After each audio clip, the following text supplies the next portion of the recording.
Cleopatra, सौंदर्य और romance की मूरत कही जाने वाली मिस्र की ऐसी महारानी जिसकी मृत्यु को आज 2000 साल से भी ऊपर हो चुके हैं, मगर अब भी लोग उसे याद करते हैं, जिस पे बहुत सी किताबें लिखी गई, कई फिल्में भी बनाई गई। लेकिन क्यों? क्लियोपेट्रा के जीवन में ऐसा क्या खास था? चलिए जानते हैं। क्लियोपेट्रा का जन्म पटोलेमैक वंश में हुआ था। ये वंश अपने ही परिवार में किसी से भी शादियां कर लेने के लिए बदनाम था।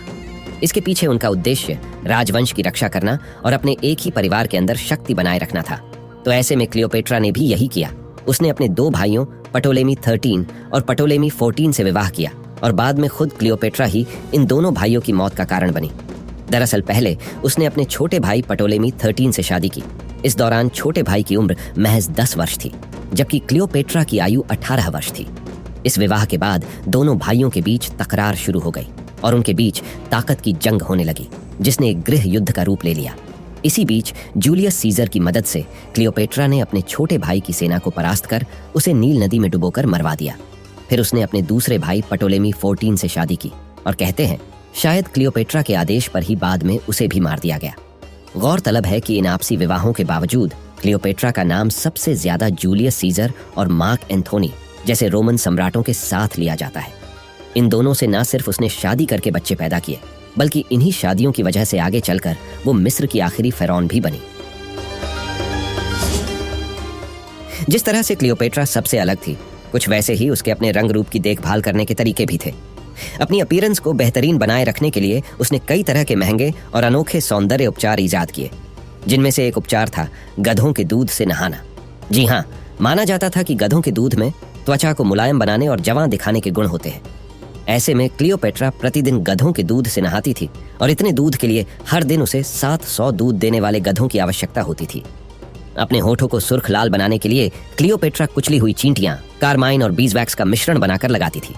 साथ ही अपने चेहरे की त्वचा को चमकदार और जवान बनाए रखने के लिए क्लियोपेट्रा एक फेस पैक भी लगाती थी, जिसको भुने हुए बादाम, शहद और ताजा गधों के दूध के मिश्रण से बनाया जाता था। यानी कि क्लियोपेट्रा की अन्य राजनीतिक रणनीतियों की तरह ही उसका सबसे अलग दिखने का जुनून भी शायद उसकी एक रणनीति थी। प्राचीन मिस्र के अधिकतर लोग आइसिस नामक एक देवी की पूजा किया करते थे, जिसका फायदा क्लियोपेट्रा ने बखूबी उठाया। वो खुद इस देवी की सबसे बड़ी भक्त बनकर लोगों के सामने आई, ताकि देवी के अनुयायियों को अपनी तरफ आकर्षित कर सके। क्लियोपेट्रा के इस कदम ने उसके शासन में महत्वपूर्ण भूमिका निभाई। एक समय पर आकर क्लियोपेट्रा ने तमाम कार्यक्रमों और धार्मिक अनुष्ठानों के दौरान इसी देवी के जैसे कपड़े पहनने शुरू कर दिए। ध्यान देने वाली बात है कि आइसिस को फर्टिलिटी, मातृत्व और जादू की देवी कहा जाता था। ऐसे में लोग क्लियोपेट्रा को भी उसी का रूप समझने लगे। इस देवी के प्रतीक का प्रभावी रूप से उपयोग करते हुए क्लियोपेट्रा ने जनता के दिलों में एक खास जगह बना ली। आइसिस के साथ इस संबंध से क्लियोपेट्रा को देवी के मौजूदा धार्मिक अनुयायियों का सहयोग तो मिला ही, साथ ही उसकी छवि हर किसी के दिल में एक दयालु और सहानुभूति रखने वाले शासक की बन गई। क्लियोपेट्रा अपने अपार धन और शक्ति के प्रदर्शन के लिए भी जानी जाती थी। एक बार जब रोम के शासक मार्क एंथनी ने क्लियोपेट्रा को रोम के प्रति अपनी वफादारी दिखाने के लिए तार्सस बुलाया, तो क्लियोपेट्रा वहां एक सोने से बना पानी का जहाज लेकर पहुंच गई। इस जहाज पर सोने, चांदी और हीरे मोती जड़े हुए थे। साथ ही इसमें खूबसूरत महिलाएं मधुर संगीत पर नाच रही थी। इस गोल्डन शिप से जबरदस्त एंट्री करने के बाद मार्क एंथनी के यहाँ पहुंचकर क्लियोपेट्रा ने शानदार भोजन का आयोजन किया। भोजन के इस कार्यक्रम में अनेकों विदेशी खाने, शराब और मनोरंजन की व्यवस्था की गई थी, जिसे देखकर मार्क एंथनी काफी प्रभावित हुआ। मतलब कि योजनाबद्ध तरीके से क्लियोपेट्रा रोम के शासक को अपनी शक्ति का प्रदर्शन दिखाने में कामयाब रही। ऐसा करके उसने एक महिला होते हुए भी मिस्र की एक कुशल और स्वतंत्र शासक होने का प्रमाण दिया, जिसका प्रभाव आगे चलकर मिस्र और रोम के आपसी संबंधों पर भी काफी अच्छा रहा। अक्सर फिल्मी पर्दे पर क्लियोपेट्रा को बेहद सुंदर और कामुक दिखाया जाता है, लेकिन लोकप्रिय मान्यताओं के विपरीत संभवतः क्लियोपेट्रा उतनी ज्यादा खूबसूरत भी नहीं थी, जैसा कि अक्सर उसे साहित्य और मीडिया में चित्रित किया जाता है। ऐसा हम इसलिए कह रहे हैं क्योंकि हमारे पास उस समय की ऐसी कोई तस्वीर या फिर हाथ के लिखे लेख ना के समान है जिनमें उसकी सुंदरता का बखान किया गया हो। वैसे कुछ ऐतिहासिक सिक्के और मूर्तियां जरूर है जिनमें इस महान रानी को तीखा नाक, लंबी ठुड्डी और गहरी आंखों के साथ दिखाया गया है। इस तरह के नैन नक्श आधुनिक सौंदर्य मानकों के साथ मेल नहीं खाते, मगर हो सकता है कि उस दौर में यही सुंदरता की परिभाषा हुआ करती थी। खैर, देखा जाए तो सौंदर्य की परिभाषा हर किसी के लिए व्यक्तिगत है, यानी कि जो आपको सुंदर लगता हो वो आपके दोस्त को बदसूरत भी लग सकता है। और शायद क्लियोपेट्रा की सुंदरता उसके शारीरिक रूप से नहीं बल्कि उसकी बुद्धिमत्ता के कारण थी।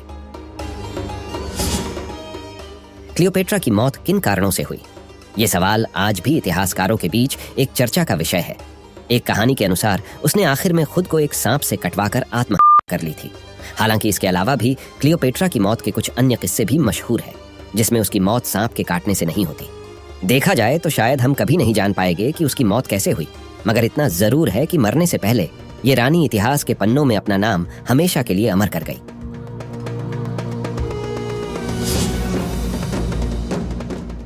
प्राचीन मिस्र का एक सबसे बड़ा रहस्य है कि क्लियोपेट्रा का मकबरा आखिर कहाँ है। ऐतिहासिक रूप से सबसे प्रसिद्ध व्यक्तियों में से एक होने के बावजूद मिस्र के लोग नहीं जानते कि उनकी इस अंतिम फेरों की कब्र कहाँ पर है। क्लियोपेट्रा के उस आखिरी विश्राम स्थल की तलाश आज भी तमाम इतिहासकारों और पुरातात्वज्ञों को है, मगर अब भी ये महज एक रहस्य ही बना हुआ है। प्राचीन रोमन इतिहासकार प्लूटार्क के अनुसार क्लियोपेट्रा और मार्क एंथनी को उनकी आत्महत्या के बाद एक साथ दफनाया गया था। प्लूटार्क ने लिखा कि जिस ताबूत में क्लियोपेट्रा को दफनाया गया वो सोने से बना था और उसे महंगे रत्नों से सजाया गया था। क्लियोपेट्रा के इस ताबूत को बाद में मिस्र के भगवान ओसारिस को समर्पित करते हुए उन्हीं के एक मंदिर में दफना दिया गया, जिस मंदिर की सही लोकेशन आज भी लोग ढूंढने में लगे हुए हैं।